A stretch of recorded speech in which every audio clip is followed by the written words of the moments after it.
Right.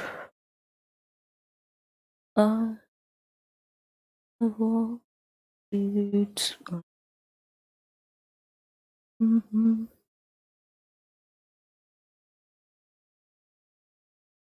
oh, okay. Yes, we are live now. Hello friends, this is Himanshi and welcome to let's learn. Discuss करेंगे child development and pedagogy के कुछ questions और ये 24th session होगा और hopefully हम जल्दी ही बाकी सब्जेक्ट्स पर आएंगे।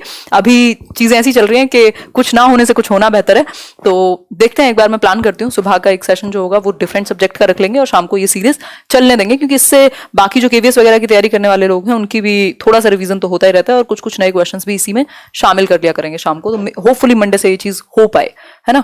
तो सभी को गुड इवनिंग, नमस्कार, राम राम, सत श्री अकाल, अस्सलाम वालेकुम, whatever you feel connected with. Start करते हैं आज का सेशन।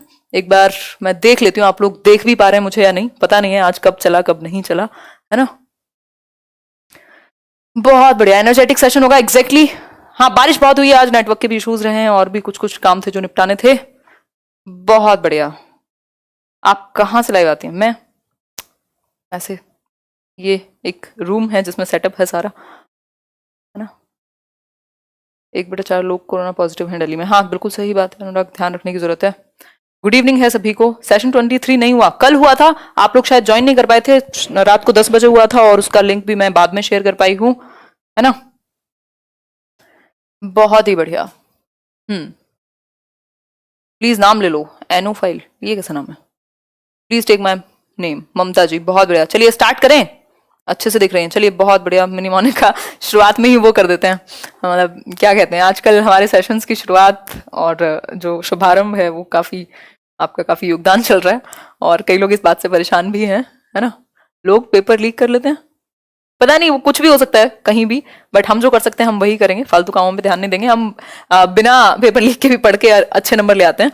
चलिए फिर स्टार्ट करते हैं। और सीटेट में क्या ही फर्क पड़ता है, आप क्वालिफाइंग, मतलब फर्क तो पड़ता है ऑब्वियसली, बट एटलीस्ट क्वालिफाइंग तो होगा ही। सेशन पसंद आए लाइक शेयर कर दीजिएगा। इसका पीडीएफ आपको मिल जाएगा टेलीग्राम चैनल पर, लेट्स लर्न स्क्वायर, जब आप सर्च करेंगे। पहला ही क्वेश्चन है, थोड़ा सा अच्छा प्यारा सा क्वेश्चन।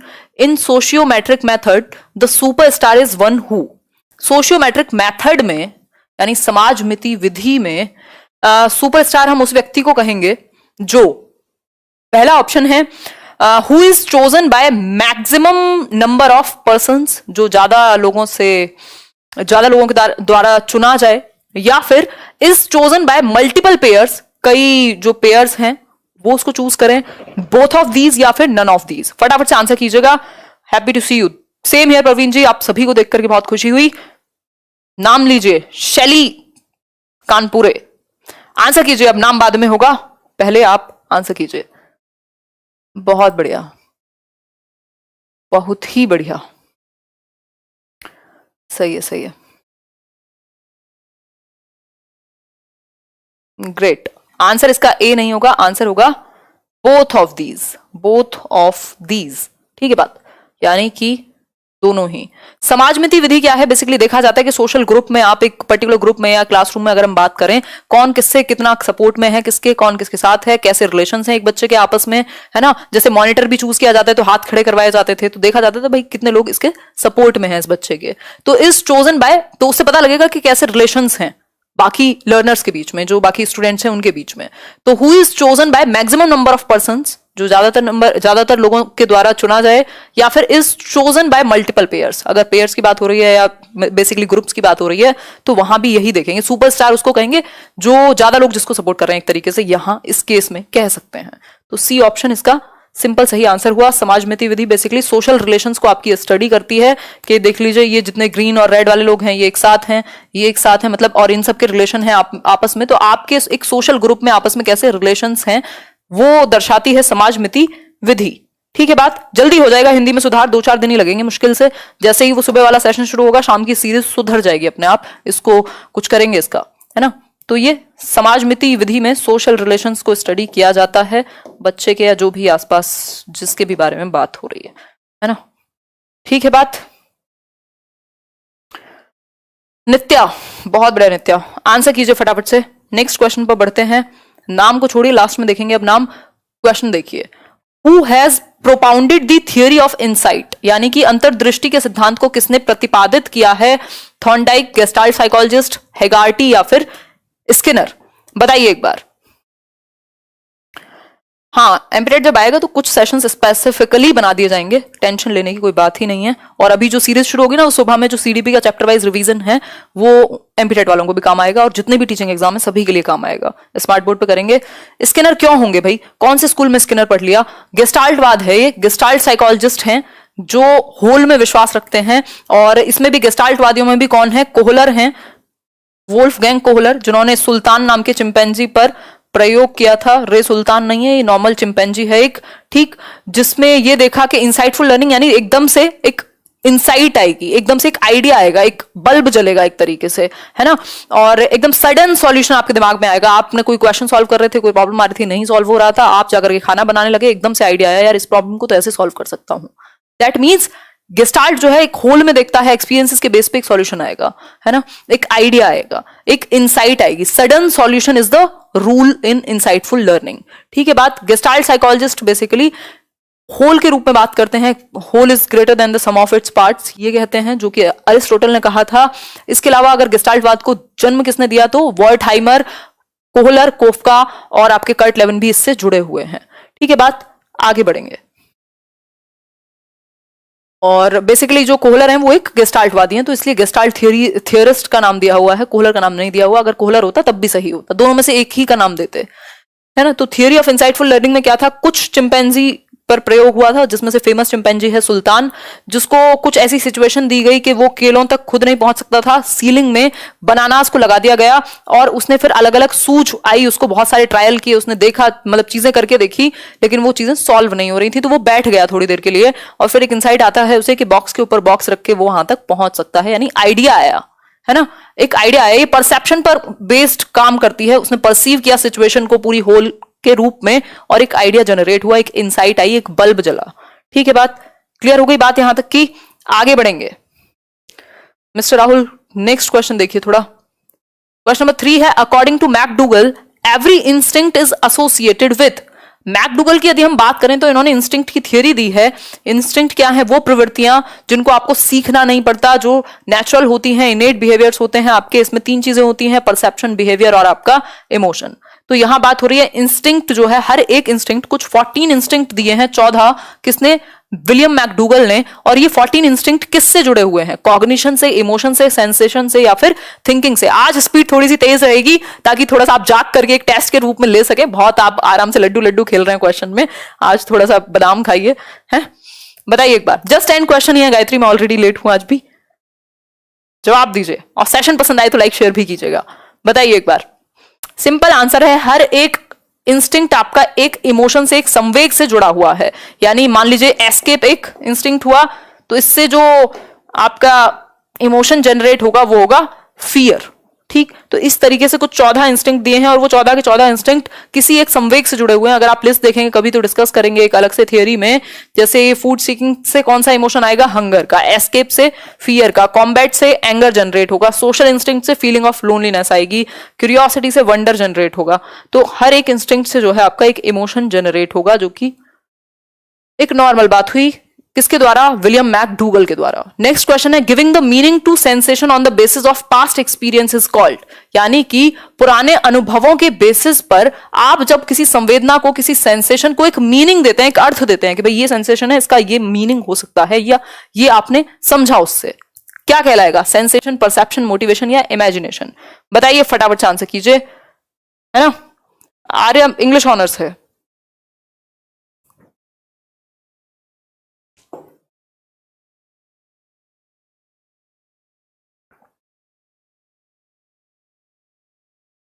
कोई बात नहीं, कोई बात नहीं, सबको फ्रीडम है ना, आजादी का अधिकार है। और जो YouTube है एक ओपन प्लेटफॉर्म है, जिसका जो मन करे वो कह सकता है। बट फिर भी हमें रिस्पॉन्सिबल होना चाहिए अपने शब्दों के लिए हमेशा ही। और सब में इतनी समझ नहीं होती है तो बुरा ना माना करो कुछ लोगों का, उनका कुछ नहीं हो सकता है, उन्हें यही करना है जीवन भर। देखिए एक बार, परसेप्शन कहलाएगा जब आप किसी सेंसेशन को एक मीनिंग दे देते हैं। हम कहते हैं ना, इसका एक परसेप्शन बना लिया है हमने इस चीज को कि ये चीज है, यानी पैसा है तो बड़ा खुश होगा इंसान, बहुत बड़ा आदमी होगा, है ना। परसेप्शन है जस्ट एक।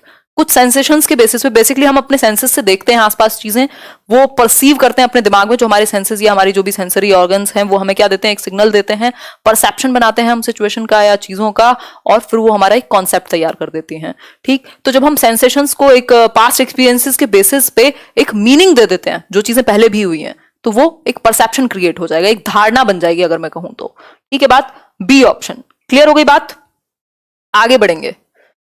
नेक्स्ट क्वेश्चन है question number 5। 5-year-old Mohan has mental as of 8, what is his IQ? IQ का फॉर्मूला यदि आपको नहीं है याद तो मैका से याद कर लीजिएगा, MACA। ठीक है, MACA यानी मानसिक आयु बटा वास्तविक आयु इंटू 100। ठीक, अब एक बच्चा है 5 साल का, इसका मतलब उसकी क्रोनोलॉजिकल जो जन्म तिथि जब से वो पैदा हुआ है वो 5 साल है। मानसिक आयु कितनी है, मेंटल एज 8 वर्ष यानी 8 इयर्स, तो 8 है, और ये आपका क्या हो गया, कर लो इसको अपने आप कर लो। ठीक, तो ये 20 टाइम्स, ठीक बात, 160 आ जाएगा। IQ कितना आ गया, 160। सिंपल बात। वैसे भी अगर मेंटल एज जो है 100 इससे वास्तविक आयु से ज्यादा है, दैट मीन्स 100 से ऊपर ही जाएगा, है ना, तो सिंपल है 160 गया फिर। ठीक बात, क्लियर हो गई बात, यहां तक की कहानी पूरी हुई, आगे बढ़े अब।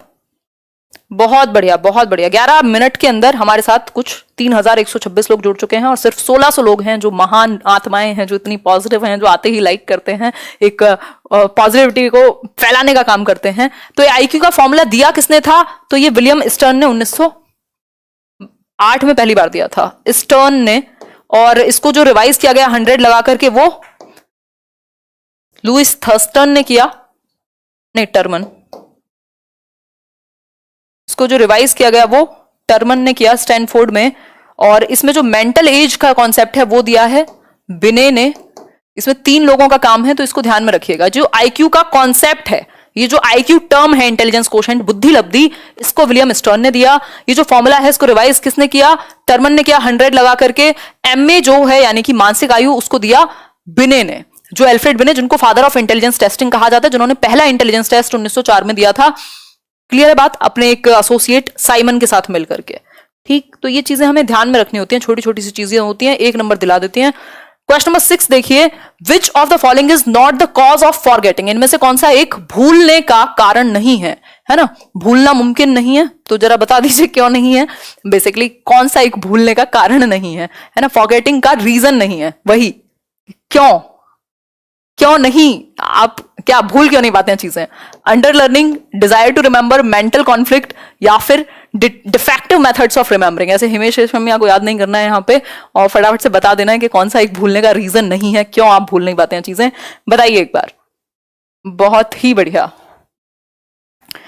गजब, बहुत बढ़िया। स्पीड से ही प्रैक्टिस करेंगे, अब थोड़ा सा एनर्जी की जरूरत है, जाग जाइए, ऐसे नींद चैन से सोना है तो जाग जाइए। पता नहीं किसका डायलॉग है, 3 दिन से मेरे दिमाग में चल रहा है। आंसर करो एक बार। 6th का बी मतलब डिजायर टू रिमेंबर। एग्जैक्टली, जब आपकी इच्छाएं खत्म नहीं हो रही हैं भूलने की, आपकी इच्छा है याद रखने की, तो भूलोगे कैसे? फिर रहो दुखी, खाओ दवाइयां, रहो परेशान, है ना। तो याद करने की इच्छाएं यदि बरकरार हैं तो याद रहेगा ही, फिर भूला थोड़े ना जाएगा। तो फॉरगेटिंग जो है वो एक कब हो सकता है फॉरगेटिंग? जब लर्निंग ठीक से ना हुई हो, कुछ मेंटल कॉन्फ्लिक्ट, दुविधा चल रही हो, तब आपकी मेमोरी पर फर्क पड़ता है, और डिफेक्टिव मेथड हो याद करने का। कई लोगों ने तो जो थियरी है उस थियरी से बड़े शॉर्टकट बनाए हुए हैं, डिफेक्टिव मेथड है याद करने का, हर चीज के शॉर्टकट याद किए हुए हैं, और फिर जब जिस दिन वो थियरी आएगी तो वहां थियरी याद नहीं आएगी, और शॉर्टकट ढूंढते घूमेंगे कि भैया ये क्या था। तो ज्यादा शॉर्टकट में भी नहीं पढ़ना होता, कोशिश कीजिए मल्टीपल टाइम्स रिवीजन हो, और इतने शॉर्टकट याद ना रखें कि थियरी अलग से याद रखनी पड़े और शॉर्टकट अलग से याद रखने पड़े। ठीक है बात, एग्जैक्टली, डिजायर टू रिमेंबर। ये देखो कई लोगों को बिल्कुल बातें समझ में आती हैं। आगे बढ़ते हैं, क्वेश्चन नंबर 7 है आपके सामने। The science which deals with the methods of collecting, classifying, presenting, comparing and interpreting numerical data is called. भाई कौन सी साइंस है? एक विज्ञान है, किसका? जिसमें कुछ मेथड्स हैं किसके? डेटा को कलेक्ट करने के लिए, जिसमें आप इकट्ठा कर रहे हैं डेटा, क्लासिफाई यानी कि वर्गीकृत कर रहे हैं अलग अलग कैटेगरीज में, प्रेजेंट कर रहे हैं, कंपेयर कर रहे हैं और इंटरप्रेट कर रहे हैं कि इससे निकल करके क्या आया, इसका मतलब क्या है, इतने परसेंट लोगों ने ये किया तो उससे क्या एक मैसेज क्या निकल के आया, कलेक्ट किया, क्लासिफाई किया, इंटरप्रेट किया, ये सब चीजें किस एक साइंस में आएंगी। जवाब दीजिएगा। अगर स्पीड बहुत तेज हो तो एक बार कमेंट करके बता दीजिएगा बहुत दिन बाद इतनी तेज स्पीड आई है। आंसर कीजिए एक बार। स्टैटिस्टिक्स है, मैथमेटिक्स है, जियोमेट्री है या प्रोबेबिलिटी है? विच साइंस इज दिस? बताइए एक बार।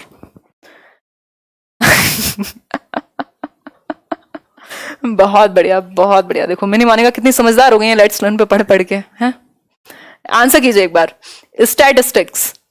अब ये तो सबका दिमाग है, सबके सबके परसेप्शन है, कौन कहां जोड़ दे किस चीज को, है। स्टैटिस्टिक्स यानी कि सांख्यिकी, जिसमें हम बेसिकली स्टैट्स आपने शायद 11th 12th में पढ़ा होगा अगर इकोनॉमिक्स रही होगी, या फिर कॉमर्स में भी ऑब्वियसली होता ही है ना। तो स्टैट्स में क्या होता है, हम डेटा इकट्ठा करते हैं, रिसर्च वगैरह में भी ये चीज काम आती है। डेटा इकट्ठा करते हैं, क्लासिफाई करते हैं, प्रेजेंट करते हैं, कंपेयर करते हैं बाकी जो लास्ट टाइम कितना रहा था, क्या इंक्रीमेंट है, और इंटरप्रेट करते हैं इस डेटा को। ठीक है बात। तो ये भी आपका इसी का हिस्सा है थोड़ा बहुत। नेक्स्ट है आपका which among the following is different from the characteristics of a good test, यानी कि इनमें से कौन सा एक जो है वो डिफरेंट है किससे, एक अच्छे टेस्ट की विशेषता नहीं है ना, डिफरेंट है। अगर क्वेश्चन ध्यान से नहीं पढ़ा तो एक नंबर चला जाएगा। बताइए एक बार, आंसर कीजिए। Thank you Shivangi Chaudhary, my answer is correct. Thank you Diksha Sachin. Answer कीजिए फटाफट से। रिलायबिलिटी है, वैलिडिटी है, ऑब्जेक्टिविटी है या एप्टीट्यूड है? एप्टीट्यूड बताइए एक बार। मैम सीडीपी के कीवर्ड्स करवा दीजिए आप। करा देंगे अभिषेक, है ना, करा देंगे, कोई दिक्कत नहीं। मुझे एक लिस्ट बनानी पड़ेगी कुछ वीडियोस के लिए ना, आप लोगों की बहुत सारी डिमांड्स हैं जो पूरी करनी है धीरे धीरे। डी ऑप्शन कह रहे हैं कई लोग।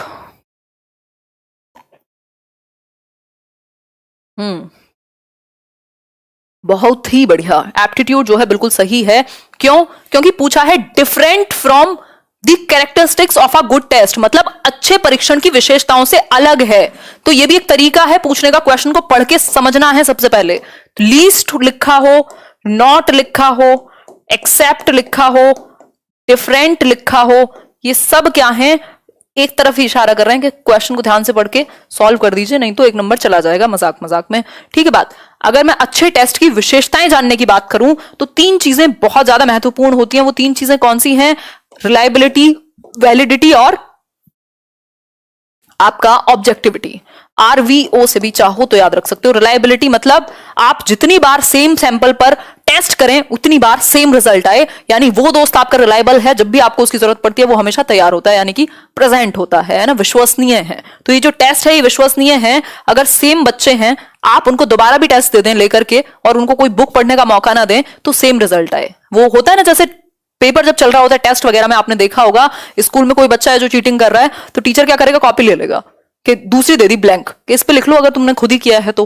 अगर खुद करके भी उतने ही नंबर आ जाए जितना उसमें लिखा था, दैट मींस रिलायबिलिटी है टेस्ट में, है ना। और अगर हम बात करें वैलिडिटी की, तो वैलिडिटी क्या है? जिस उद्देश्य के लिए बनाया गया है टेस्ट, यानी टीचिंग एप्टीट्यूड का टेस्ट है अगर सीटेट, तो वो टीचिंग एप्टीट्यूड के क्वेश्चंस उसमें होने चाहिए कि टीचर एलिजिबिलिटी को चेक कर सके, ऐसा ना हो कैट के क्वेश्चंस हो, है ना। जैसे कई लोग ऐसे मॉक टेस्ट मार्केट में आजकल अवेलेबल हैं जहां उनका कोई संबंध नहीं है रियल एग्जाम से, बस मुश्किल मुश्किल क्वेश्चन डाल दिए हैं बिना वजह ही, तो वो क्या है, वैलिड नहीं हुए। जो उद्देश्य है, जिस चीज के लिए वो बने हैं, वैध नहीं है। ऐसे आप ट्यूबलाइट भी खरीद के लाएंगे तो उसपे भी लिखा होगा वैलिड, दैट मीन्स जिस चीज के लिए बनी है उस चीज में के लिए वैध है।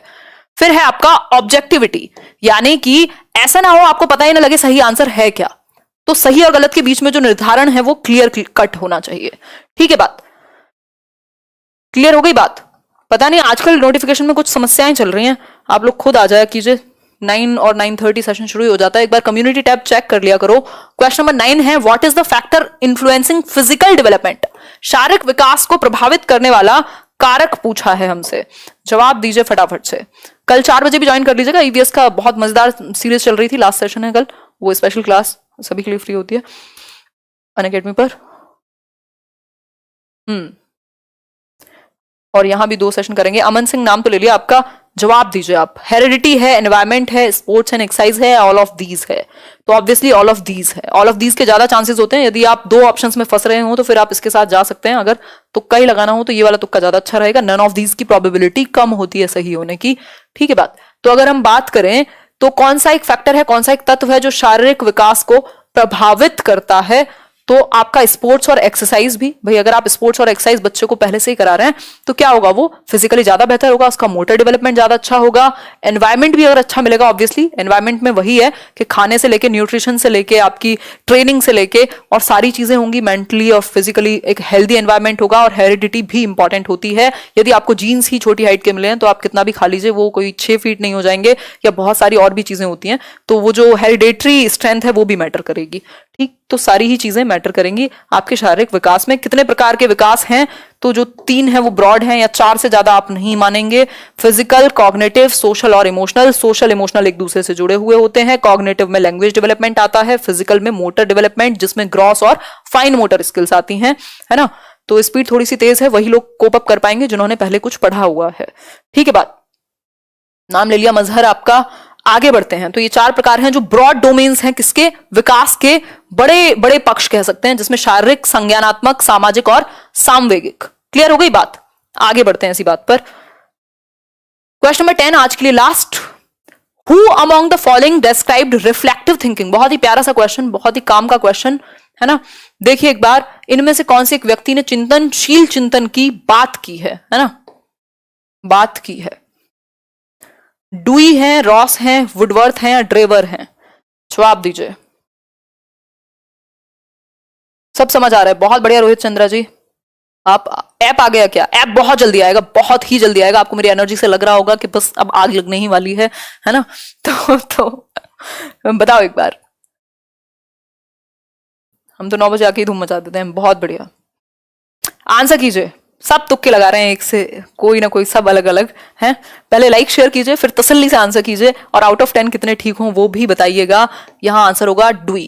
बेसिकली डुई कहते हैं, जॉन डुई आपके, कि जो रिफ्लेक्टिव थिंकिंग है वो एक बच्चा एक्टिवली जब वो ये देख पाए, इस चीज का चिंतन कर पाए, उस चीज पर प्रकाश डाल पाए, रिफ्लेक्ट कर पाए कि उसकी जो लर्निंग है वो अभी किस हद तक है, उसको अभी आगे कितना सीखना रहता है, गैप कहाँ है, उसको फिल कैसे करना है। अगर गैप है, जैसे आप मान लीजिए केवीएस की तैयारी कर रहे हैं या सीटेट की तैयारी कर रहे हैं, तो आप ये देख पा रहे हैं कि मेरी जो लर्निंग है वो अब तक कितनी हुई है, अभी कितना और सीखना बाकी है, जहां सीखा है वहां गैप कहाँ है, कैसे उसको रिजॉल्व करना है। हिमांशी को देखना है, किताबें पढ़नी है, प्रीवियस ईयर सॉल्व करने हैं, या किसी और से डाउट लेने हैं, आंटी अंकल भैया दीदी से बात करनी है, आस पड़ोस में क्या करना है ना। तो रिफ्लेक्टिव, और ये टीचर के लिए भी होता है। अगर आप लेवल्स ऑफ टीचिंग की बात करोगे तो ये चीजें वहां भी आती हैं। एक है आपका मेमोरी लेवल टीचिंग, जहां सिर्फ याद करने या डेफिनेशन वगैरह पे थॉटलेस होता है ये। दूसरा है आपका अंडरस्टैंडिंग लेवल ऑफ टीचिंग, जहां आप चीजों को समझ रहे हैं, समझाया जा रहा है आपको। और तीसरा है रिफ्लेक्टिव लेवल ऑफ टीचिंग, जहां टीचर भी और विद्यार्थी भी अपना जो मेथड है, जो उन्होंने पढ़ाया या पढ़ा, उस पर प्रकाश डालेंगे कि वो कैसा रहा, चिंतन करेंगे और आगे उसमें कैसे इंप्रूव किया जा सकता है। तो इससे आप एक्टिव लर्निंग कर सकते हैं। जॉन डुई बात करते हैं लर्निंग बाय डूइंग की, प्रोग्रेसिव एजुकेशन की, प्रगतिशील शिक्षा, लैब स्कूल्स खोले थे इन्होंने शिकागो में 20th सेंचुरी में अपनी वाइफ के साथ मिलकर, जिनको यूनिवर्सिटी एलिमेंट्री स्कूल्स भी कहा गया था। ठीक है बात, क्लियर हो गई बात यहां तक की? तो ये एक बेसिक सी बात है। प्लानिट एम हुसैन, बहुत बढ़िया। आउट ऑफ 10 अब आपके कितने ठीक हुए हैं, इसको रिवाइज कर लीजिएगा। मैंने बहुत स्पीड में आज इंफॉर्मेशन को कन्वे किया है, कुछ थोड़ी बहुत चीजों को कनेक्ट करके, नॉलेज बना करके इंफॉर्मेशन को आप तक जोड़ा है। तो वो आप देखिएगा एक बार, आउट ऑफ 10 कितने ठीक हुए। एक सिंपल बात है, और होपफुली आपको कुछ बेहतर ही जानने को मिला होगा। ये जो पीडीएफ है आज की, टेलीग्राम चैनल है, अगर आप सर्च करेंगे, कोई एक्स्ट्रा मैसेज नहीं आता है, लेट्स लर्न स्क्वाड आप सर्च करेंगे, हम लोग 1,34,000 लोग वहां जुड़े हुए हैं, और जल्दी ही आपकी ऐप आ जाएगी। मे बी अभी क्या है, मे बी नेक्स्ट वीक में आ जाए, है ना। तो ये एक बेसिक सी चीजें हैं। और कोई समस्या हो, सवाल हो, सुझाव हो तो आप बता सकते हैं। इसके अलावा लाइक शेयर जरूर करके जाइएगा अगर आपको सेशन पसंद आया हो, डिस्कशन पसंद आया हो। इसके अलावा जल्दी ही मे बी मंडे से या जैसे भी हो पाता है, अभी आप मैनेज कीजिए, एक ही वीडियो चल रही है और कुछ क्वेश्चंस ही प्रैक्टिस कर रहे हैं, बट कुछ ना करने से अच्छा है कि कुछ किया जाए, है ना। ऐसा ना हो कि आपको लगे कि भाई अब सीटेट पता नहीं कब है। तो हिमांशी ने भी तैयारी कराना साइड किया हुआ है और आप भी किताबें साइड रख के बैठे हैं, थोड़ा सा एक मोटिवेशन भी आती है, और 4 क्वेश्चन सॉल्व करते हैं तो हमें भी दिखता है कि इतने सारे जो हजारों लोग आंसर कर रहे हैं उनके दिमाग में क्या चल रहा है और वो कितने एक्टिव हैं, है ना। तो वो एक एनवायरमेंट मिल जाता है थोड़ी देर के लिए।